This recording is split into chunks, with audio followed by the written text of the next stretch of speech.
Hello students, today we will discuss about starfish that is asterias. Last turn पे हमने classification of Echinodermata की study की थी, okay. और हमें पता है कि जो इकाइनोडर्मेटा है दो सब फाइलम्स में डिवाइडेड है। तो आज हम स्टारफिश की स्टडी करेंगे क्योंकि हमारे सिलेबस में जो इकाइनोडर्मेटा का एनिमल है वो एस्टेरियास यानी कि स्टारफिश है, ओके। तो सबसे पहले किसी की भी स्टडी करने से पहले उसका इंट्रोडक्शन जानेंगे. It is the introduction of this animal. That is, we should know, we can say in zoological language या biological language classification. Okay, classification क्या है इसका? फाइलम वी नो इकाइनोडर्मेटा इसका फाइलम, सब फाइलम एलेथ्रोजोआ है और इसका class क्या है? Asteroidea, order Forcipulata and genus is Asterias, okay. Forcipulata is because of its body structure and the class Asteroidea Elythrozoa जो हमने देखा था कल कि जो एलिथ्रोजोआ सब फाइलम है उसमें एस्टेरोइडिया क्लास इसके अंदर आता है, ओके। ठीक, अब क्या है, अब हम सबसे पहले इसका हैबिटेट ये कहाँ पर पाया जाता है, कहाँ पाया जाता है और किस तरीके से ये रहना पसंद करता है। Habitat of Asterias, it is exclusively marine क्योंकि काइनोडर्म्स जो हैं वो ऑलमोस्ट मैराइन वाटर के एनिमल्स हैं और ये बॉडी ड्वेलिंग और बेंथोनिक एनिमल, बॉटम ड्वेलिंग और बेंथोनिक एनिमल का मतलब होता है कि जो अंडर वाटर बॉडी प्रेजेंट होते हैं, वाटर बॉडी के भी अंदर, इसी उन्हें हम क्या कहते हैं? बेंथोनिक एनिमल्स, ठीक है, जो सबमर्ज्ड कंडीशन में रहते हैं, बॉटम पे रहते हैं। फिर एस्टेरियास फोरबेसी जो है वो कहाँ प्रेजेंट होता है? ये मोस्टली कहाँ हार्ड, जो बॉटम होता है, सी का बॉटम भी तो अलग अलग तरह का होगा, तो उसका बॉटम हार्ड भी हो सकता है, रॉकी भी हो सकता है, सैंडी और सॉफ्ट भी हो सकता है। तो ये जो एक स्पीसीज है एस्टेरियास फोरबेसी, ये किसी भी तरीके के बॉटम पे प्रेजेंट होती है। लेकिन जो दूसरी स्पीसीज जो हैं वो प्रीफर करती हैं रॉकी सी बॉटम पर रहना। रॉकी सी बॉटम मतलब जहाँ पर रॉक्स हों, जिस बॉटम पर रॉक्स प्रेजेंट हो वहाँ पर ये एडेड कंडीशन में भी रहती हैं और फ्लोटिंग कंडीशन में भी, ओके।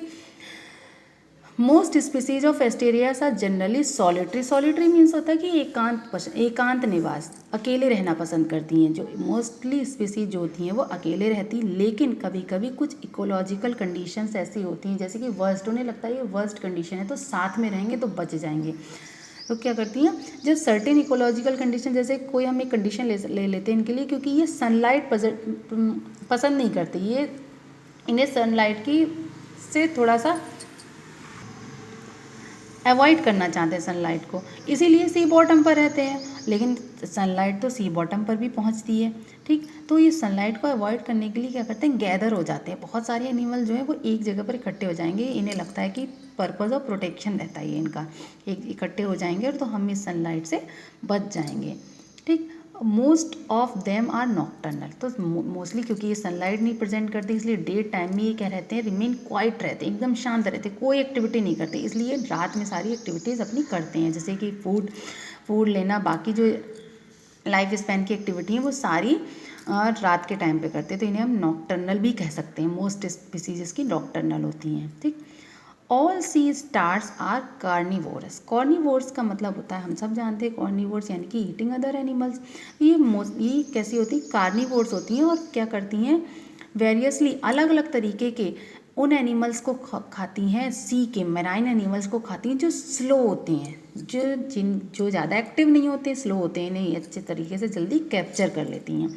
और many species of Asteria exhibit various types of biological relation, और कुछ स्पीसीज ऐसे भी हैं इन स्टारफिश की जो बायोलॉजिकल रिलेशनशिप्स बनाती हैं, दैट इज पैरासिटिज्म और कॉमनसेलिज्म, ठीक है। पैरासिटिज्म जैसे कि परजीवता किसी पर रहकर या किसी को अपने अंदर रखकर उसे फूड लेकर या उसे प्रोटेक्शन या फिर शेल्टर प्रोवाइड करके, या फिर और कॉमन सेलिंग सहजीवता मतलब कि दोनों को कोई भी नुकसान नहीं हो रहा है, दोनों को कोई फ़ायदा नहीं हो रहा है एक दूसरे के से, ऐसा है कि ना एक को दूसरे से नुकसान है ना एक को दूसरे से कोई प्रॉब्लम है, ओके।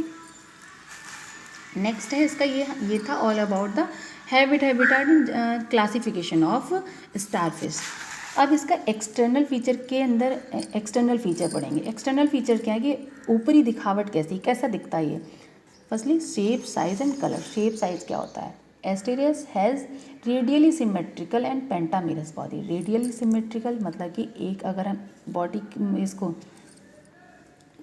इसकी बॉडी को किसी भी एक जगह से 2 पार्ट्स में डिवाइड कर सकते हैं। पेंटामेरस बॉडी होती है, 5 भागों में बटी होती है। बॉडी जो कंजिस्ट होती है सेंट्रल पेंटागोनल या फिर central disc, central pentagonal disc भी कह सकते हैं, फिर सेंट्रल डिस्क कह सकते हैं, जो प्रेजेंट होती है, जिससे क्या होती है, रेडिएट होती है 5 elongated tapering symmetrical shaped projection. Elongated लंबे, टेपरिंग मतलब पिंचिंग, सिमेट्रिकल समान शेप्ड प्रोजेक्शन, वैसे प्रोजेक्शन निकलते हैं किससे, सेंट्रल पेंटागोनल डिस्क से। ठीक है, यहाँ पर प्रेजेंट होती है central disc, it is written here central disc. यहाँ से 5 एलोंगेटेड प्रोजेक्शन निकलते हैं और इन्हीं प्रोजेक्शंस को हम क्या कहते हैं, रेज और आर्म्स। इन्हीं को इसकी रेज और आर्म्स कहते हैं। ठीक, और नंबर ऑफ आर्म्स जो है मे बी मोर देन 5। कभी कभी नंबर ऑफ आर्म्स जो है वो 5 से ज़्यादा भी हो जाता है, स्पीसीज़ टू स्पीसीज़ वेरी भी कर सकता है। जैसे कि एक एग्जांपल हमने लिया यहाँ पर सोलेस्टर, एक इसी का एक काइनोडर्मेटा का एस्टेरॉइडिया का ही एक एनिमल है सोलेस्टर। उसमें 7 से लेकर 14 आर्म्स, 7 to 14 आर्म्स भी होती हैं। और एक हेलियस्टर है, हेलियस्टर, इसमें मोर देन 40 आर्म्स होती हैं, 40 से भी ज़्यादा आर्म्स हो सकती हैं। ओके, हेलियस्टर में। ठीक, और इसका जो साइज है, द साइज जो है वो varies from 10 to 20 centimetre in diameter. इसका जो साइज है वो डायमीटर में ही हम मेज़र करेंगे, सीधी सिंपल सी बात है। ठीक, 10 से लेकर 20 सेंटीमीटर डायमीटर, समटाइम्स ज़्यादा और कम भी हो सकता है। कलर जो है वेरिएबल हैविंग शेड्स, कलर जो अलग अलग होता है, शेड्स होते हैं, जैसे कि येलो कलर येलो शेड में है, ऑरेंज शेड में है, ब्राउन शेड में है, पर्पल शेड में है। ठीक, अलग अलग हो सकता है। बॉडी हैज़ 2 सरफेस, बॉडी में 2 सरफेस होती हैं, upper convex surface and mouth. The upper convex and much darker surface side, जो अपर जो कॉन्वेक्स और ज़्यादा डार्क सरफेस होती है उसे हम क्या कहते हैं, एबोरल सरफेस। और लोअर सरफेस जो होती है वो फ्लैट होती है, लेस पिगमेंटेड यानी कि लाइट कलर्ड होती है, इसे हम क्या कहते हैं, ओरल सरफेस। और माउथ जो है वो ओरल सरफेस पर ही प्रेजेंट होता है।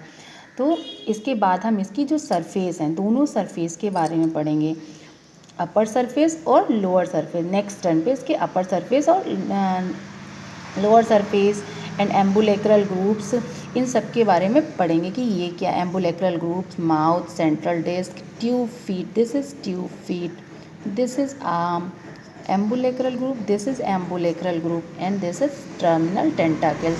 हम इनकी स्टडी नेक्स्ट टर्न पे कम्प्लीटली पढ़ेंगे इसके बारे में। Okay students, thank you.